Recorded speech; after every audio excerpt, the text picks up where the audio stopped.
Dear students, how are you?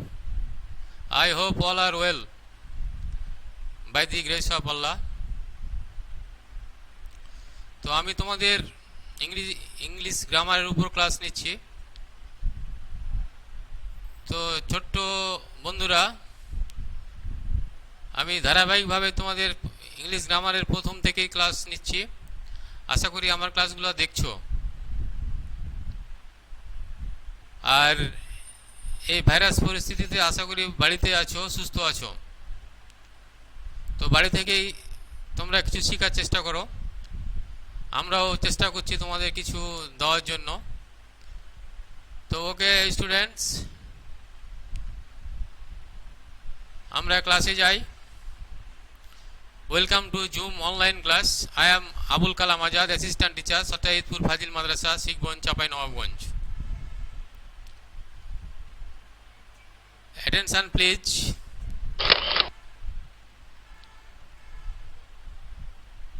আমি তোমাদের introduction হিসাবে কিছু স্ট্রাকচার দিয়েছি এখানে। তোমরা স্ট্রাকচারগুলো লক্ষ্য করো। Subject plus verb plus object, number 1। Number 2, helping verb plus subject plus verb, জিজ্ঞাসা চিহ্ন, verb plus object, full stop. Number 4, what or how plus adjective, note of exclamation, বিশেষসূচক চিহ্ন। তো এই স্ট্রাকচারগুলো তোমরা আশা করি আগে থেকে জানো। তো আমি তোমাদের কাছে এই স্ট্রাকচারগুলো নিয়ে কিছু প্রশ্ন করতে চাই। আমি একটা প্রশ্ন করতে চাই, তোমরা প্রশ্নের উত্তর দেওয়ার চেষ্টা করো। What kind of structures are this? এই স্ট্রাকচারগুলো কি ধরনের, কিসের? What kind of structures are this? চেষ্টা করো তোমরা বলার। Okay students, all right. Sentence. So now I shall discuss with you about sentence and its classification. তো আমি তোমাদের সাথে সারাক্ষণ আছি এই সেন্টেন্স নিয়ে তোমাদের সাথে কথা হবে। তো হোয়াট ইজ সেন্টেন্স? আমরা সেন্টেন্সের সংজ্ঞা অনেকভাবে জানি, কিন্তু এখানে তোমরা একটু দেখে নাও সেন্টেন্সটা কি জিনিস। A sentence is a group of words that must expresses a complete idea or sense or meaning and that may consist of a subject and a verb. তোমরা আশা করি বুঝতে পেরেছো। তাহলে সেন্টেন্সটা হচ্ছে গ্রুপ অফ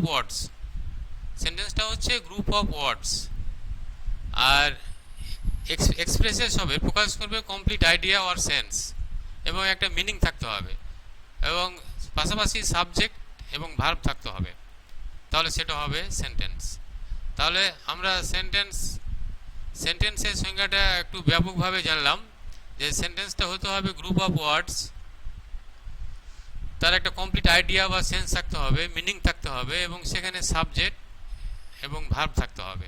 তাহলে সেটা হবে সেন্টেন্স। তো আমরা দেখি একটা উদাহরণ দেখি। We practice English every day. Here who is subject, practice is verb, English is object and every day is adverb.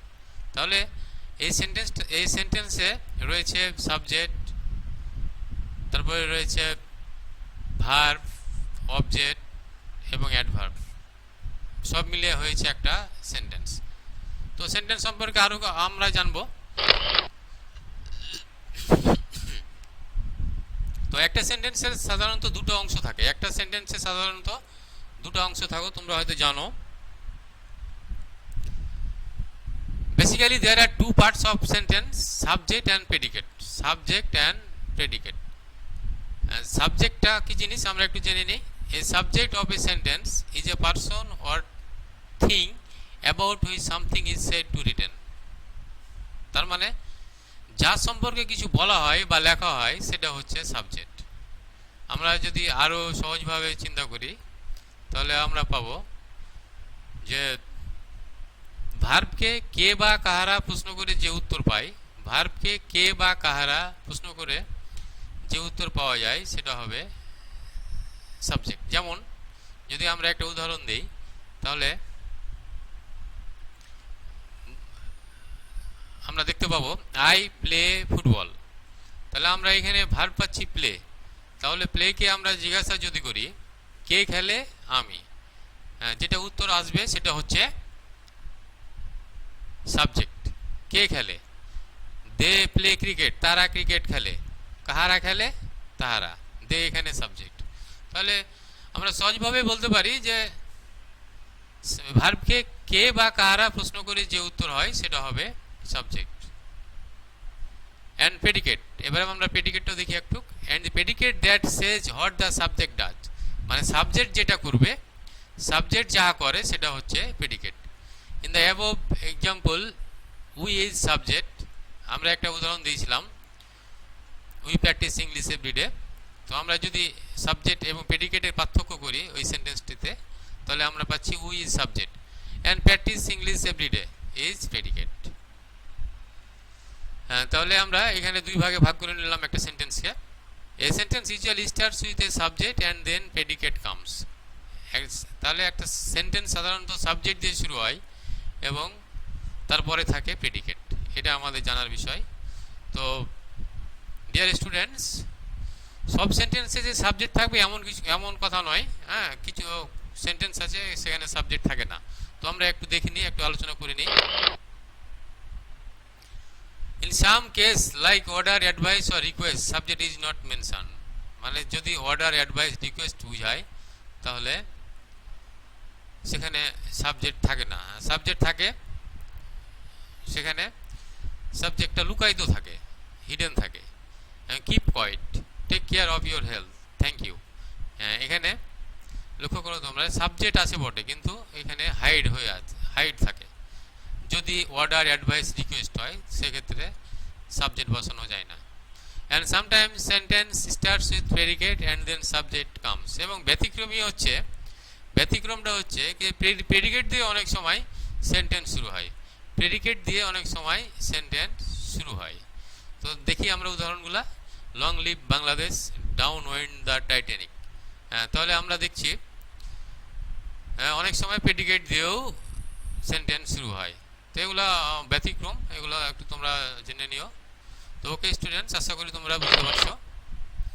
এবার আমরা সেন্টেন্সটা আর একটু ডিটেলস যদি দেখি, আমরা একটু অন্যভাবে যদি দেখি তাহলে সেন্টেন্সটা কী জিনিস, তাহলে আমরা এক নম্বরে দেখব সেন্টেন্সটা গ্রুপ অফ ওয়ার্ডস। এই সেন্টেন্সটা হচ্ছে গ্রুপ অফ ওয়ার্ডস। সেন্টেন্সটা হচ্ছে group of words. Secondly complete thought, এর একটা কমপ্লিট থট থাকতে হবে। আমরা একটা উদাহরণ দেওয়া আছে, দেখো তোমরা লক্ষ্য করো, স্কাই ব্লু ইজ দি। এখানে সেন্টেন্সটা ভুল আছে, এই সেন্টেন্সটাই ভুল, কারণ এখানে কমপ্লিট থট নাই। সঠিক সেন্টেন্সটা হবে কি বলো তোমরা, দি স্কাই ইজ ব্লু। ওকে, তো যেহেতু এখানে কমপ্লিট থট নেই সুতরাং এটাকে সেন্টেন্স বলা যাবে না, এই জন্য ক্রস দেওয়া রয়েছে, তোমরা লক্ষ্য করো। দেখো 3 নম্বরে আমরা যদি যাই, subject and a verb combination.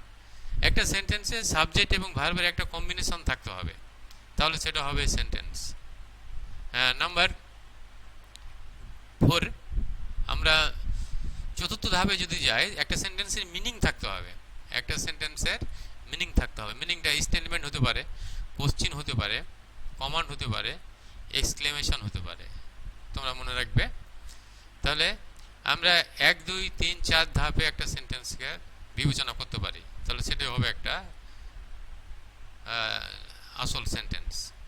তো স্টুডেন্টস, আশা করি তোমরা বুঝতে পারছো। এবার ডিফারেন্ট টাইপস অফ সেন্টেন্স। আমরা জানি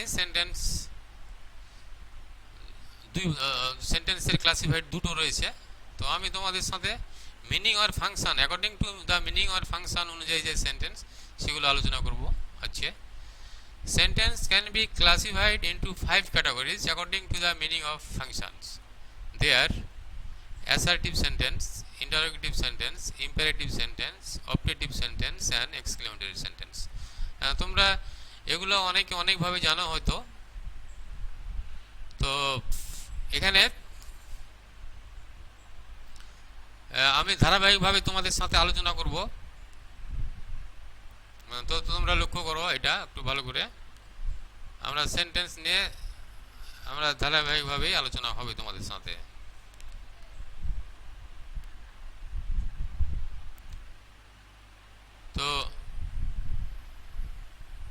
ওকে স্টুডেন্টস, আমরা এখন চলে যাই ক্লাসিফিকেশন অফ সেন্টেন্সে।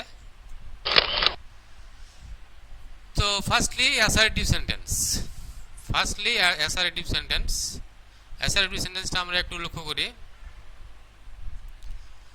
তো an assertive sentence is a simple general statement or assertion, either affirmative or negative. তাহলে অ্যাসার্টিভ সেন্টেন্সটা হচ্ছে এক সিম্পল স্টেটমেন্ট বা জেনারেল স্টেটমেন্ট, বিবৃতি হতে পারে।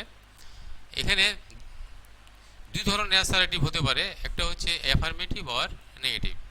একটা অ্যাসার্টিভ সেন্টেন্স অ্যাফার্মেটিভ হতে পারে, আবার নেগেটিভও হতে পারে।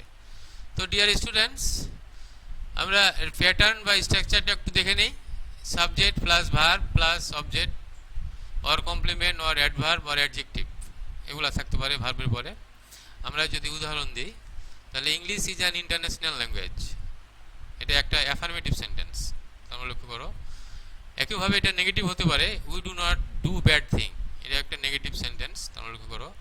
এভরিবডি শুড নো ইংলিশ, এটা হচ্ছে মুডাল অক্সিলারি ভার্ব দিয়ে একটা সেন্টেন্স তৈরি করা হয়েছে। তাহলে অ্যাসার্টিভ সেন্টেন্স হচ্ছে একটা সিম্পল বা জেনারেল স্টেটমেন্ট। এটার স্ট্রাকচার হবে subject plus verb plus object, subject plus verb plus object, এটা তোমরা মনে রাখবে। আর অবজেক্টের পরে কমপ্লিমেন্ট বা অ্যাডভার্ব বা অ্যাডজেক্টিভও থাকতে পারে, এগুলো আমাদের দেখতে হবে। তো ওকে স্টুডেন্টস, তাহলে আমাদের মূলত অ্যাসার্টিভ সেন্টেন্সটা জানতে হবে যে অ্যাসার্টিভ সেন্টেন্স একটা জেনারেল স্টেটমেন্ট এবং এটা দুই ধরনের হয়, একটা হচ্ছে অ্যাফার্মেটিভ আর একটা হচ্ছে নেগেটিভ। অ্যাফার্মেটিভ তো তোমরা জানোই, যেটা যদি কোনো কিছু স্বীকার করা বোঝায় সেটা হবে অ্যাফার্মেটিভ, আর অস্বীকার করা বোঝালে সেটা হবে নেগেটিভ। আমি ফুটবল খেলি, এটা হচ্ছে আমি স্বীকার করছি আমি খেলি, তাহলে এটা অ্যাফার্মেটিভ হবে। আর I do not play football, আমি ফুটবল খেলি না, আমি অস্বীকার করলাম, তাহলে সেটা হবে নেগেটিভ। তো ওকে স্টুডেন্টস, আমরা নেক্সটে যাই। Interrogative sentence. তো ইন্টারোগেটিভ সেন্টেন্স আমরা কম বেশি জানি সবাই, তো আমরা একটু ডেফিনেশনটা জেনে নিই। An interrogative sentence asked question about a person or things, it always ends with a note of interrogation question mark.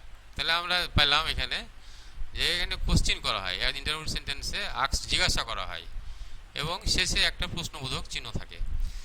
There are two ways to form an interrogative sentence, দুইভাবে এটা গঠন হতে পারে এই সেন্টেন্সটা। তো এই সেন্টেন্সের প্রথমে বিগিনিং উইথ হেল্পিং ভার্ব, যতগুলো হেল্পিং ভার্ব রয়েছে সেগুলো থাকতে পারে সেন্টেন্সের প্রথমে। তো দেখো তোমরা লক্ষ্য করো, আমি হেল্পিং ভার্বগুলো এখানে দিয়ে দিয়েছি, am is are was were have has had etcetera. আর মুডাল অক্সিলারিজ ভার্বগুলো দেখো shall should will would can could may might etcetera. তো আমরা এক্সাম্পলগুলো দেখি এখন। Do you have your assignment ready, দেখো শেষে একটা প্রশ্নবোধক চিহ্ন রয়েছে, তাহলে তোমার অ্যাসাইনমেন্ট শেষ হয়েছে। আমরা যদি পরের সেন্টেন্সটা দেখি, ডিড শি ওয়ার্ক অ্যাব্রোড, সে কি বিদেশে কাজ করেছিল, আমরা প্রশ্নবোধক চিহ্ন দেখতে পাচ্ছি। Can you hear the sound, তুমি কি শব্দটা শুনতে পাচ্ছ। তারপর don't you want any food, এটা নেগেটিভ সেন্টেন্স। তো তোমরা একটু দেখে নাও, তাহলে আমরা দেখতে পাচ্ছি এখানে do did can modal auxiliary verb বা সাহায্যকারী ভার্ব দিয়ে শুরু হয় এই ইন্টারোগেটিভ সেন্টেন্স। আবার ইন্টারোগেটিভ সেন্টেন্স শুরু হয় beginning with some specific words like who, which, what, when, where, why, how, whom, how much, how many etcetera. They are known as WH question. তাহলে আমরা এগুলো সংক্ষেপে এগুলোকে ডব্লিউএইচ কোশ্চেন বলতে পারি। তো তাহলে আমরা দুইভাবে এই ইন্টারোগেটিভ সেন্টেন্সটা গঠন হতে পারে। সেন্টেন্সের প্রথমে সাহায্যকারী ভার্বগুলো থাকতে পারে, আবার সেন্টেন্সের প্রথমে ডব্লিউএইচ কোশ্চেনও থাকতে পারে। তো এখানে ডব্লিউএইচ কোশ্চেনের উদাহরণগুলো একটু দেখে নাও তোমরা। How is your business going on, who fix the computer, home do you support, what are you expecting from me, what time is it now, how many people have died there. তো দেখো এখানে সবগুলোই sentence WH দিয়ে শুরু হয়েছে এবং শেষে প্রশ্নবোধক চিহ্ন রয়েছে। তো ওকে স্টুডেন্টস, তাহলে আমরা পেলাম ইন্টারোগেটিভ সেন্টেন্সের গঠনটা দুইভাবে হতে পারে। সেন্টেন্সের প্রথমে সাহায্যকারী ভার্ব থাকতে পারে, আবার ডবল এইচ কোশ্চেনও থাকতে পারে। আশা করি তোমরা বুঝতে পারছো। আর আমরা যাই পরের সেন্টেন্সটা, ইম্পারেটিভ সেন্টেন্স। ইম্পারেটিভ সেন্টেন্স দিয়ে তোমরা জানো এক্সপ্রেস করবে request, command, order, advice, suggestion. এগুলো এক্সপ্রেসেস হইলেই তুমি বুঝবে এটা ইম্পারেটিভ সেন্টেন্স। কোনো অর্ডার, কোনো রিকোয়েস্ট, অ্যাডভাইস, হ্যাঁ, বা সাজেশনও হতে পারে, সেগুলোকে বলা হচ্ছে ইম্পারেটিভ সেন্টেন্স। সাবজেক্ট, এখানে দেখো প্যাটার্নটা আমরা যদি দেখি, সাবজেক্টটা ইনভিজিবল থাকবে, মানে অদৃশ্য, হাইড থাকবে। ভার্ব, অবজেক্ট বা আদার্স যা থাকবে। হ্যাঁ, তো দেখি আমরা উদাহরণগুলো। টেক কেয়ার অফ ইউ, দেখো এখানে কোনো সাবজেক্ট নেই, এখানে সাবজেক্টটা invisible. Give me the pen, এখানে কোনো সাবজেক্ট নাই। একইভাবে do it now, be honest, come here, never tell a lie, etcetera. এগুলো হচ্ছে ইম্পারেটিভ সেন্টেন্স। তো ইম্পারেটিভ সেন্টেন্স আবার লেট দিয়েও শুরু হয়, তোমরা মনে রাখবে লেটও থাকে। হ্যাঁ, তো ওকে স্টুডেন্টস, ইম্পারেটিভ সেন্টেন্স দিয়ে আমরা বুঝালাম request, command, order, advice, suggestion. তোমরা এভাবে মনে রাখবে। Objective sentence.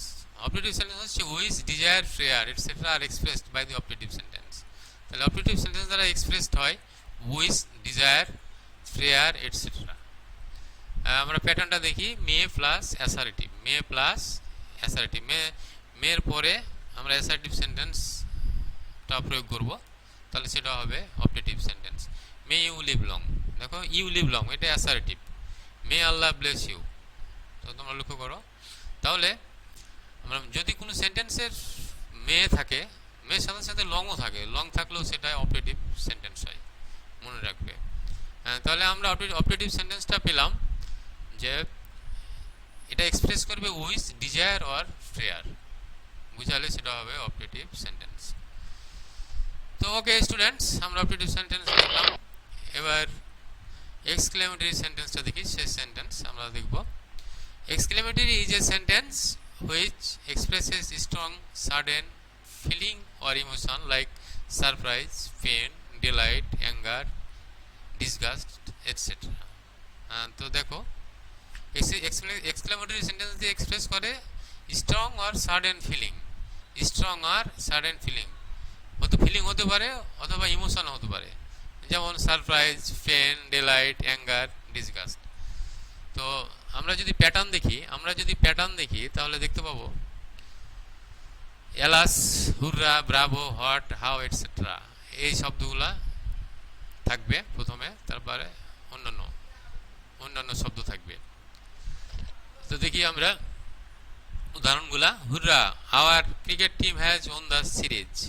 Alas, he has failed the competition. Bravo, you have done a great job. What a talented girl she is! How sweetly the cuckoo is! What a wonderful land Bangladesh is! We are a superhero! What a pity! Fantastic! এগুলো হচ্ছে exclamatory sentence. এই তো আমরা একে একে শেষ করলাম, assertive থেকে এক্সক্লেমেটরি সেন্টেন্স পর্যন্ত। তো ডিয়ার স্টুডেন্টস, তোমাদের এগুলো জানতে হবে অবশ্যই। আমরা পরবর্তী যে সমস্ত টপিকস নিয়ে আলোচনা করব, সেক্ষেত্রে আমাদের সেন্টেন্স জানতেই হবে। হ্যাঁ, সেন্টেন্স না জানলে আমরা voice, narration, transformation of sentence, এগুলো কিন্তু আমাদের সমস্যা হবে যদি আমরা এই সেন্টেন্স না জানি। তো সবচেয়ে বড় কথা হচ্ছে তোমাদের এই 5টা সেন্টেন্স চিনতে হবে। আমরা আমাদের সামনে যখন বা তোমাদের সামনে যখন কোনো একটা সেন্টেন্স আসবে, তখন তোমাকে প্রথমে চিনতে হবে এটা কোন সেন্টেন্স। তুমি যদি সেন্টেন্স চিনতে না পারো, তাহলে কিন্তু আমরা অন্যান্য গ্রামার বা অন্যান্য টপিকস, যেমন বললাম আমি ভয়েস, ন্যারেশন অ্যান্ড আদার্স, ওগুলো আমরা বুঝতে পারবো না। তো অবশ্যই আমাদের সেন্টেন্সগুলো চিনতে হবে। তো আমি তোমাদের একটু সংক্ষেপে সেন্টেন্সগুলো একটু চিনিয়ে দিই, লক্ষ্য করো। How do I recognise a sentence, আমরা কীভাবে চিনবো সেন্টেন্স। দেখো অ্যাসার্টিভ সেন্টেন্স আমরা কীভাবে চিনবো, there will be subject first. তাহলে বলে দেওয়া হয়েছে প্রথমে সাবজেক্ট থাকবে। অন্য কোনো চারটি সেন্টেন্সে কিন্তু সাবজেক্ট প্রথমে থাকবে না, অন্য কোনো সেন্টেন্সে সাবজেক্ট থাকবে না। শুধুমাত্র অ্যাসার্টিভ সেন্টেন্সের প্রথমে সাবজেক্ট থাকে। তোমরা অনেক উদাহরণ দিতে পারবে প্রথমে সাবজেক্ট দিয়ে।